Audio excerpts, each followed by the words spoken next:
Gardner, you will see it, a town called, or small city called Leominster. Well, it's not called Leominster, but it's spelled that way. But it's pronounced Leominster, just so you know. If you're ever in that neck of the woods of Massachusetts, around Route 2 area, it's Leominster. So, and I would, Route 2 going through Massachusetts from about the 495 Beltway out towards the Vermont-New York state border towards Albany. That is a beautiful road to take, especially once you cross, once you get west of 91, US 91. Then it really turns into the old Indian path type of thing. It is absolutely a gorgeous drive. If you've never done it, I would suggest that you get the chance this summer. Take that Route 2 drive west of Route 90, US 91, US Highway 91 to the New York line. Gorgeous drive. You will be happy that you did it. But understand that you're going to have to pay for that. Now, this is basically coming from the annals of see, I told you so.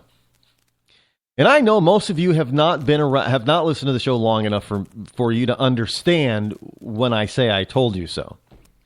But no, I know this, I told you so. Because the problem with government and taxes, in trying to tax a habit, or trying to tax the way you spend and the way you live your life, and put a tax on that, it is going to curtail certain activities. And one of those things has to do with gasolina. Gas for your automobile, for your car, your SUV, your truck, whatever, your minivan. I don't care what it is. It runs on gas unless you have even if you have a hybrid, you're still running on gas. But we have these all-electric vehicles too. But however, there's a problem now. Because government has been, for decades, has been forcing the industry to do what?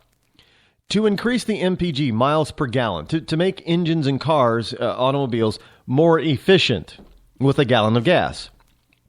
Sure, that may be great for the automobile owner. And to some extent, because these things have to be more efficient, they have to be, the engines have to be more precise. They have to be better designed. In a better designed engine, a more precisely assembled mechanical engine that goes in today's cars lasts longer. So the old obsolete car that kind of died between the 60 and 100,000 mile mark, that can't happen today. I suppose they could design it that way, but they wouldn't be in business very long. And the car wouldn't get the kind of gas mileage that is required. So as we increase the MPG of our vehicles, they're becoming more and more reliable over a longer period of time. So now it's not unheard of for a typical automobile to go to 250,000 miles, 250,000 miles.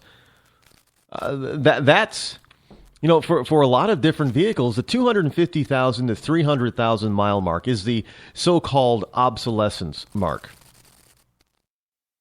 And that's when people really start to notice some real major changes in the engine, and they have to start doing some major repairs. But that's also supposed to be about the time when, unless you're paying on the car for more than 6 years, it's also about the time probably that you will have paid off the car if you still have it. So you'll be kind of driving a free car for a little while, and then you'll start have to dishing out money for major repairs, depending on how much you drive. Once you hit that 250,000 mile mark, that's when you can start expecting, with today's modern cars, for there to be major mechanical issues. But these cars, because they're so more efficient, and the ones that you buy today are even more efficient than, like I have an 07. And it's fairly efficient. But it's got over 200,000 miles on it. And I'm starting to see certain things that I need to do to it. mechanically speaking, than I didn't have to do before. And I baby my car, so this thing will probably last another 200,000 miles on. But its kindred car today, its nameplate today, is more efficient and more powerful, has more horsepower than my car. So the 2015 version of my car is more powerful and gets better gas mileage than my '07 model. And it's expected to last a little bit longer. Nothing wrong with that. Well, except for it's not necessarily good for the auto industry because, hey, if a car is supposed to start costing you a hell of a lot of money after about 3 or 4 years, well, then it means you got to buy a new car. But now people are saying, well, these things are just costing too damn much. I'm going to keep this thing for 6, 7, 8, 9, 10 years. But their MPG is producing another problem. The other problem is that with higher MPG means what? You are buying less gas. So if you're buying less gas, what does that mean? That means you're paying less tax. If you're paying less tax per gallon, what happens to the state and the Fed who depends on the gas tax? They're not making as much money on the gas tax. Now understand, the Fed are the ones that are pushing for ever higher and higher MPGs. They're pushing for ever more efficient vehicles. So the more efficient a vehicle gets, the less you're going to buy of that particular commodity called gasoline. Well, if you're buying less gasoline, that means the state and federal government is getting less in tax money. And I told you so that at some point they were going to, just like kind of like the cigarette thing, cigarette taxes that they were using for all kinds of things. But people were going to stop smoking and that the revenue from the cigarette taxes was going to drop. And lo and behold, that is exactly what's happened. It has crossed that threshold where cigarette purchases have declined in such a manner and in such an amount that it affects the overall collection of the taxes that the government thought that they were going to get in perpetuity, I guess. But if people aren't necessarily going to drive more today because their car gets better gas mileage, they're still going to, go about their daily routine. If they still work at the same place and it's still only 20 miles from their house, just because they get a car that now gets 35 miles per gallon instead of 30, doesn't mean that they're going to take a longer way to work. They're going to drive that same distance, that same path every day that they have been driving, which means that they're, instead of maybe having to fill up, once, instead of having to go from a quarter of a tank at the gas station every Friday, they fill it up from a quarter of a tank. Now they get to the gas station and they've only burned a half a tank. Well, the average size gas tank, let's say it's roughly, 12 gallons. I know most cars are a little bit bigger.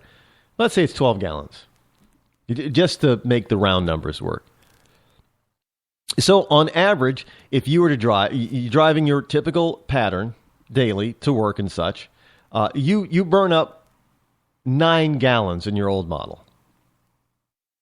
And then you buy a new model that gets better gas mileage.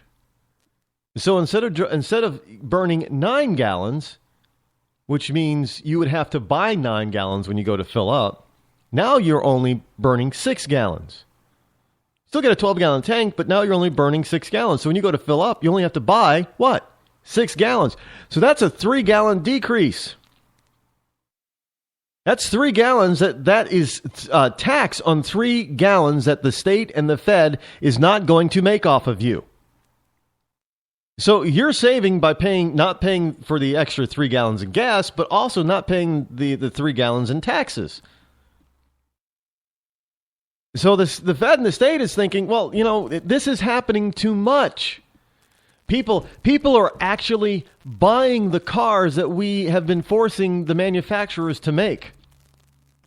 Surprise, surprise. So now Oregon is decided, and I told you this was going to happen. I told you this way back in like 2010 when I started looking at this. That there was going to come a day that they were going to be looking for other ways to tax you. Because if you do less of something that they're taxing, then that means their revenue is going to drop. And let's face it, government can never do with less money. You, on the other hand, you can do with less money. You're going to have to do with less money because the government is not going to do with less money. They're going to find every possible way that they can think of to make sure that they get more money out of you. You're the one that's going to have to deal with less money.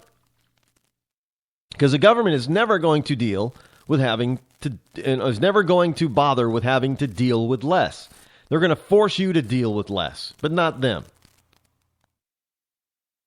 So now the state of Oregon, and this is actually, other places are reporting this too, but this is a My Way, which is an AP News website, myway.com.